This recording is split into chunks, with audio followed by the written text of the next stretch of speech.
George. Each week, our team crowdsources some of the most interesting things we've found across every corner of the internet, adding a little insight from our respective roles in creative, research, insights, strategy, planning, and digital work. As curious thinkers, we go the extra mile by capturing our perspectives on one of the week's most interesting topics, and we call it the drop. So let's drop into the conversation today. George, you shared a report that had some interesting findings. It basically stated that lead gen is inefficient and produces low ROI. And of course, that was alarming to see. We discussed the repercussions of this, but also what that could mean for digital ad spend. And George, what were some of the things that you had mentioned with the rest of us as a team? Hi, everybody. So the latest B2B ad report from Metadata.io, parts of the findings from Metadata was that 90% of a 42 million ad budget allocated to these campaigns, we're seeing an average cost per lead of almost $172.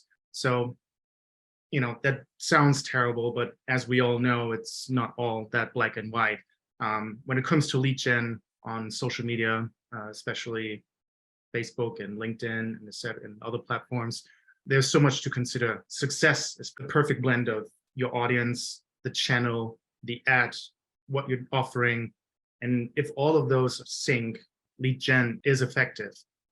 There's parts in where we also like trying to challenge and ask a little bit more, question the reporters on which brands are we actually looking at here. And I think when we look at the big B2B brands such as Salesforce, Adobe, HubSpot, that are well established in the market, have a lot of budget, they are able to create fantastic lead gen campaigns and where everything is in sync with creative, etc.